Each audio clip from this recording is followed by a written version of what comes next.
mu buhanga twifitemo n'ibidasanzwe ubudasa turihariye mu kugufasha muri applying yawe. Weduka Apply Limited, your destination, our focus. Kubera ubuhanga dufite mu gufasha abantu kwiga mu mahanga, ubu byaroroshye.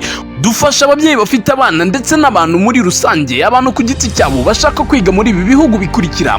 Wowe ushaka kwiga muri China, Poland, Cyprus, Georgia, Russia, Spain, Finland, German, Ukraine, Australia na Leta Zunze Ubumwe za Amerika. Mu bubasha twahawe n'ibi bigo nibwo budufasha kugufasha maze ugakabya inzozi zawe. Si ibyo gusa kandi duha amahirwe abifuza gukora muri ibi bihugu, Pologne, Poland.